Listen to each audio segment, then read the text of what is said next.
Hello everybody, Dr. Mullah Saifuddin here once again.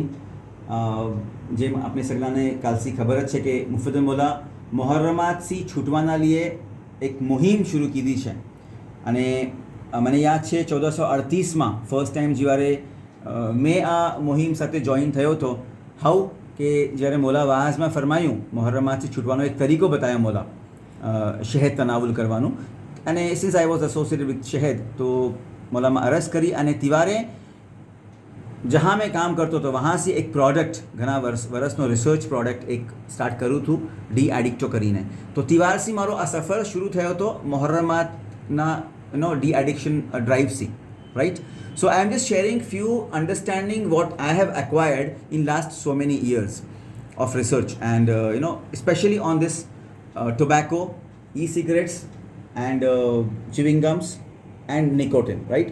तो मुहर्रमात से बचवाना लिए we have to say no to not only e-cigarettes and tobacco but also to the chewing gums.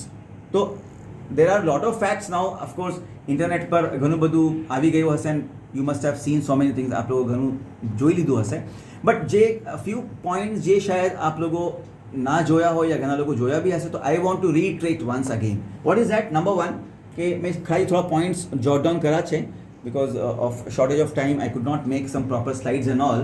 तो tobacco, e-cigarette, हुक्का, पान, सादा पान भी प्रॉब्लम છે, ગુટકા and chewing gums. હવે એનામાં most important is chewing gum harmful for health? Yes. A normal chewing gum if taken daily and if it is getting chewed for a long time definitely it is hazardous. એ બી નુકસાન કરશે.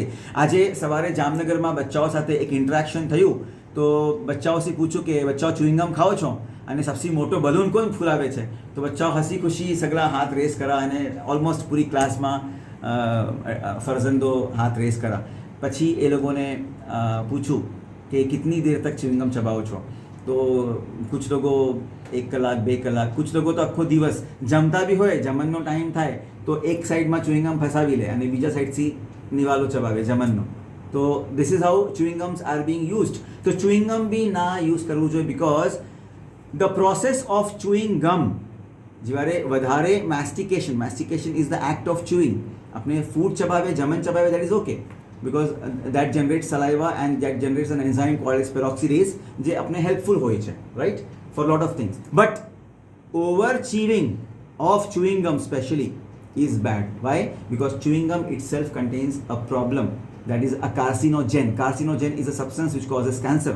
એ હોય છે એનામાં flavouring agent હોય છે જેનામાં again colouring agent હોય છે ઓર સમ સ્ટ્રોંગ પ્રિઝર્વેટિવ્સ હોય છે જે એને ચ્યુઇંગમને લોંગ ટર્મ તક રાખે છે તો એક્ટ ઓફ ચીવિંગ જ્યારે ચીવિંગ કરીએ છીએ તો અપર જો એન્ડ લોઅર જો okay when it gates continuously in this motion what happens કે the muscles and the nerves, the facial nerves especially, gets overworked and this act also is harmful.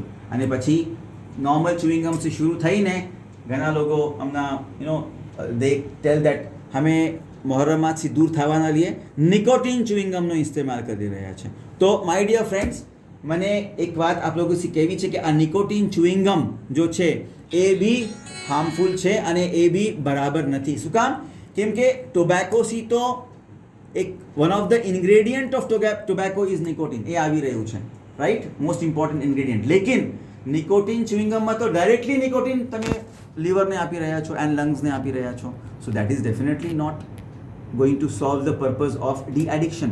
તો જે લોકો de-addictionના વાસ્તે નિકોટિન ચ્યુઇંગમનો ઇસ્તેમાલ કરતા હોય એ લોકોથી મારી રિક્વેસ્ટ છે કે નિકોટિન ચ્યુઇંગમ બી ના યુઝ કરજો okay next important point what I jotted down ई-सिगरेट्सમાં મોસ્ટ ઇમ્પોર્ટન્ટ બૈરાઓ વાસ્તે ખાસ એક તાકીદ કરવા ચાહું છું કે બૈરાઓમાં જે અગર પ્રેગ્નન્સી રહી જાય અગર કન્સેપ્શન થઈ જાય અને પ્રેગ્નન્સી રહી જાય તો જે ડેવલપિંગ ફીટસ હોય છે that will definitely get totally destroyed એ બચ્ચા મતલબ અગર એ બચ્ચું જણાઈ બી જશે તો એનો દિમાગ ઘણો કમજોર હશે lot of brain changes will happen in that child okay next important thing ઘણા લોકોને એમ છે કે નોર્મલ સિગરેટ કરતાં ઈ સિગરેટ બેટર છે या ई સિગરેટ્સમાં નિકોટિન કમ હોય છે no it is not like that because e cigarette ક્યારે બને છે જ્યારે નિકોટિન ઈ સિગારેટમાં શું હોય છે કે નિકોટિન પ્લસ એક liquid, this forms a substance called as aerosol.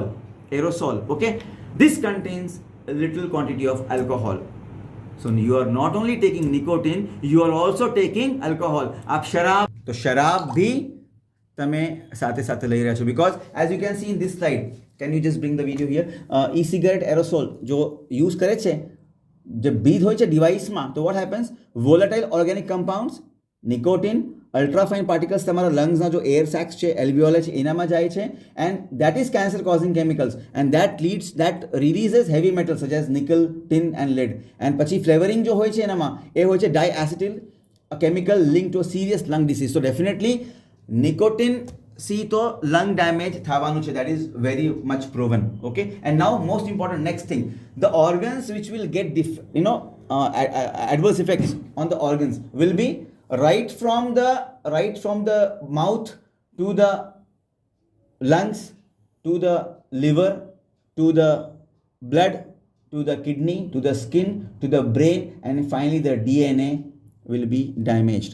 તો એક ઇમ્પોર્ટન્ટ વાત શેર કરું છું કે જ્યારે ઘણા કેન્સર પેશન્ટ્સ, ઓરલ કેન્સરના જે પેશન્ટ્સ હોય છે, લોટ ઓફ ટાઈમ્સ જ્યારે એ લોકોની કીમોથેરાપી ચાલતી હોય છે, તો ત્યારે વચમાંથી ઘણા patients serious cardiac failure, heart એટેકથી ગુજરી જાય છે. શું કામ? Because they are not able to sustain the chemotherapy and they are not able to take the overload of this nicotine deposit into their liver. Okay, so take care of all these important points. આપના કરીબમાં જે બી અગર હોય તો એ લોકોને share કરજો જરૂર આ points. And for more points like this and for more videos let us keep meeting. Thank you very much. And આખિરમાં એમ દુઆ કરીએ કે આપણે આ રાહ દિખાવનાર, આપણે આ આ અમલ કરાવનાર મુફદ્દલ મૌલા તબીબે રૂહાની શહેદ જેવા મીઠા મૌલાની ઉમ્ર શરીફને ખુદા તા રોઝે કયામત તક દરાજ કરજો. આમીન. અને આપણે આ ખિદમતમાં હંમેશા બાકી રાખજો. Thank you very much.